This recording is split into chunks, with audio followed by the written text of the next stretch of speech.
C'est l'heure d'accueillir notre prochaine invitée ici à l'émission. Eh bien, il s'agit de Dr. Julie Lajoie qui revient d'un grand voyage, un voyage au Kenya. Et puis, elle est ici pour nous en parler. Bonjour, Julie. Bonjour. Alors, justement, tu étais au Kenya en janvier, fin janvier, oui, avec le travail. Et puis, c'était pour quand même faire plusieurs éléments dans la recherche, mais aussi communiquer avec les gens sur le terrain. Oui. D'abord, parlons juste en gros, l'expérience de ce voyage que vous avez fait de jour en jour. Premièrement, quand on part de Winnipeg pour se rendre au Kenya, c'est à peu près 27 heures de voyage. Wow. Donc, on part le matin, le samedi, comme moi, je suis partie le samedi matin et je suis arrivée vers minuit le dimanche soir au Kenya. Et on commençait les réunions, le lundi matin à 8 heures. Donc, wow. Pas beaucoup de temps de repos. Pas beaucoup de dodo. Et je suis partie du Kenya le samedi après. Donc, je commençais juste à m'ajuster au décalage horaire, puis c'était temps de retourner. Donc j'ai été comme 2 semaines du décalage horaire ici puis là-bas. À la fin janvier, c'est toujours notre meeting annuel. Donc on rencontre les gens au Kenya, les gens des États-Unis qui travaillent aussi au Kenya. Mm-hmm. Vous pouvez vous imaginer pourquoi là comme à peu près 30 ans, ils ont décidé de mettre ça la fin janvier. Là. C'est les Canadiens qui ont comme poussé pour cette date-là, pour une raison comme éviter l'hiver un petit peu.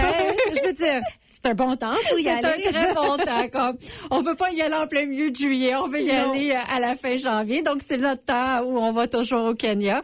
Cette fois-ci, c'est sûr que c'était la première fois qu'on avait cette rencontre-là après toutes les coupes américaines, que ce soit en aide étrangère ou au niveau de la recherche. Quelques mois avant, en fait, à l'automne, on a eu une rencontre virtuelle pour se demander, est-ce qu'on l'a fait? Parce qu'on avait beaucoup de nos collègues américains qui soudainement ont plus les fonds pour aller au Kenya. Et puis, on s'est tous dit, s'il y a une fois que c'est tellement important, c'est là pour montrer qu'on est là pour la communauté, mais aussi qu'on va continuer la lutte contre le VIH, contre les maladies transmises sexuellement, puis qu'on est là pour supporter puis essayer de s'entraider à comment on peut continuer. Donc, je pense que c'était l'esprit un peu qu'on était toutes là, comme se dire, on a mangé plusieurs claques d'en face dans la dernière année, mais on est encore là, puis on est encore debout, puis on continue. Donc là-dessus, je pense que c'était la important. Résilience. Oui. Exactement. Parlons justement des discussions que vous avez eues avec les gens là-bas au Kenya, avec tes collègues aussi américains. Alors, c'était vraiment pour mettre l'emphase justement sur la recherche sur le VIH, comment ça se transmet, comment se protéger. Donc, c'était qui était là dans ces conférences-là? Oui, en fait, dans la conférence en tant que telle, on voit des étudiants, que ce soit des étudiants du Kenya. J'avais une de mes étudiantes ici qui est allée aussi, c'était sa première expérience au Kenya. Des étudiants américains, d'un peu partout à travers le monde, là, parce que c'est plusieurs groupes, des chercheurs, on avait des gens du gouvernement kenyan qui étaient là, plusieurs gens des différentes communautés avec qui on travaille, donc aussi des membres des cliniques. Donc c'est vraiment un pot pourri de gens. C'est pas juste des chercheurs, c'est plusieurs personnes, mais on a tout en lien la lutte contre le VIH ou la santé des femmes, maladies transmises sexuellement. Là. Donc, on a tous un lien en commun là-dessus. D'accord. Puis, parlons justement de la recherche sur laquelle vous travaillez, parce que vous avez reçu des fonds pour faire cette recherche-là. Alors, comment ça se déroule? On a eu finalement tous les approbations pour commencer. Donc, ça a pris un peu de temps, justement, dû au fait que PEPFAR a arrêté. On a été obligé de mettre sur pause certaines de nos demandes parce qu'on savait plus comment on allait pouvoir faire la recherche, si on allait pouvoir faire la recherche, l'impact. Donc là, on a finalement toutes nos approbations. On a eu la semaine dernière. Et puis, là, ça commence. Donc, on a fait une grosse rencontre avec la communauté. La façon que ça fonctionne, c'est que on a parler à des pères leaders. Donc, les pères leaders, c'est des gens qui sont choisis par ou la communauté ou l'équipe clinique qui ont montré qui sont capables d'aller rejoindre les autres gens qui parlent au nom de la communauté, qui sont des leaders dans leur communauté. Donc, l'idée, c'est on expose la recherche à ces gens-là, on explique les critères d'enrôlement, et c'est eux qui vont aller ensuite de ça dans la communauté, parler de notre recherche et faire comme un genre de sensibilisation. Et selon les intérêts, vont dire, ben écoute, telle étude est à telle clinique, telle étude est à telle clinique. Donc, faire le lien un peu. Puis, ils nous permettent aussi, quand on fait des études où on suit les gens pendant plusieurs temps, ben des fois, on perd ces gens-là de vue, ils viennent pas à leur rendez-vous. Donc, c'est avec ces gens-là, les pères leaders, qu'on peut aller les rechercher et s'assurer que nos études se font. Donc, on a eu un gros meeting avec ces gens-là. Il y a beaucoup d'excitation parce que, ça fait 1 an qu'il n'y a pas eu vraiment de recherche qui s'est fait, parce qu'il a commencé, en tout cas, parce qu'on savait pas ce qui se passait. Donc, là, c'est un peu l'espoir de dire, ça reprend, donc peut-être que ça va regrossir, parce qu'il faut se rappeler qu'on est passé de 11 cliniques à 4. Donc, mais on dessert toujours 40 000 personnes. Donc, il y a eu beaucoup d'impact au niveau de la communauté. Les gens sont quand même assez inquiets, bien que contents qu'ils peuvent continuer d'avoir accès à des soins. Mais c'est sûr que là, avoir accès aux soins, ça prend aussi plus de temps parce qu'il y a plus de déplacements, les distances sont plus longues. Mais là, je pense que le fait de voir que la recherche reprend aussi, c'est comme une autre étape qui se rajoute là. Donc il y avait beaucoup d'excitation et on a hâte là que ça commence. Là, ce qui va arriver dans les prochaines semaines, c'est que nos pères leaders vont aller parler aux gens de la communauté. Et puis quand eux vont décider, OK, comme on a fait notre travail, là, on pense que toutes les étapes sont accomplies, ben là, la clinique va commencer à enrôler. Donc, on espère que d'ici 1 mois, on va commencer à enrôler et pour notre étude sur la contraception et pour une étude sur la ménopause.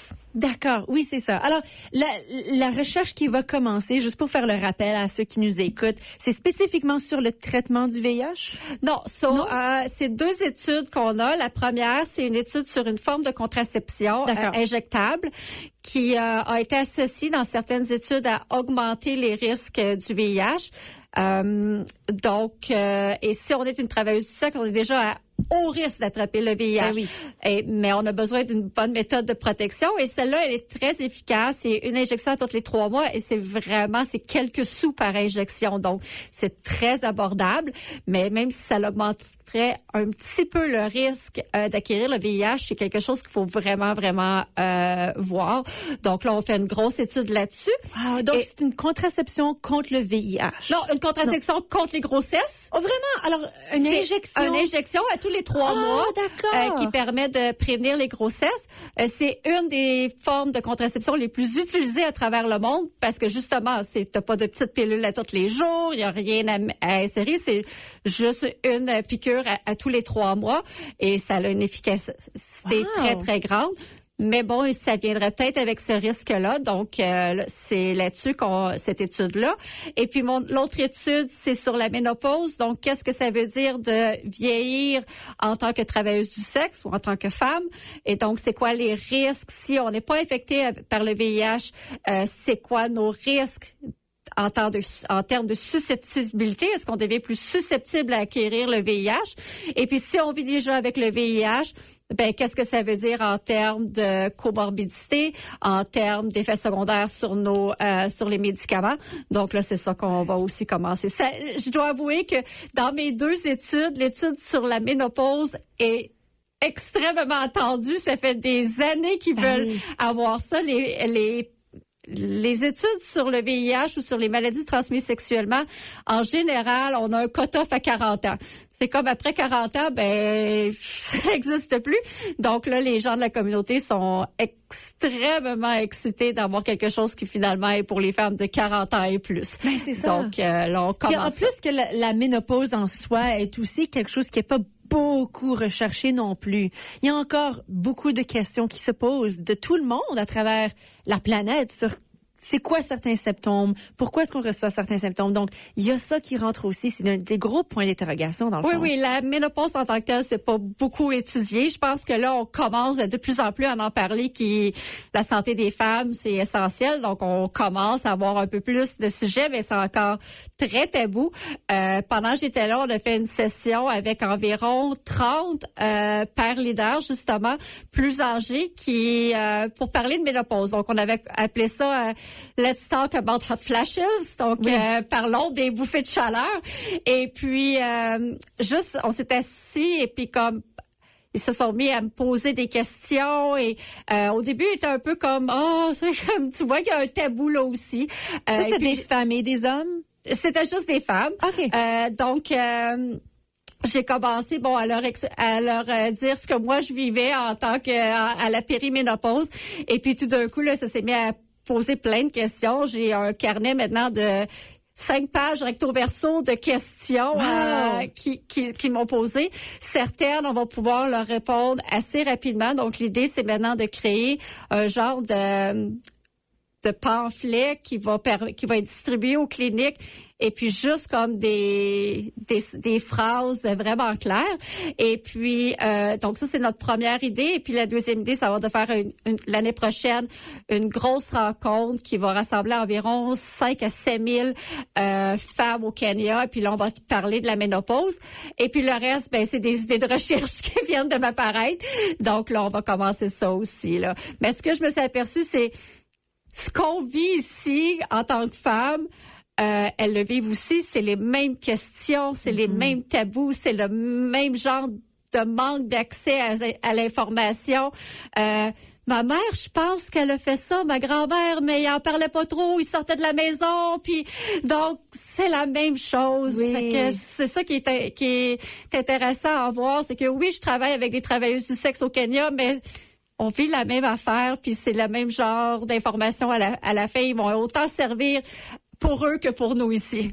Excellent. Écoute, félicitations encore une fois d'avoir l'approbation pour avancer sur les études.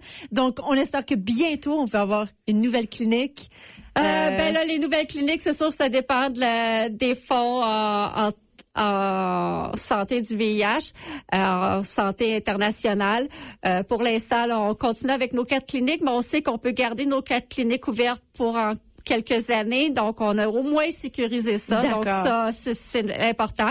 Et on va essayer d'aller chercher le plus de fonds de recherche possible. Chaque fois qu'on a des fonds de recherche, ça nous permet de supporter une infirmière de recherche, par exemple, qui aussi travaille quand la recherche, dans les moments plus bas de la recherche, elle supporte l'équipe clinique, aussi supporter monétairement les pères leaders parce qu'elles sont essentielles à notre recherche.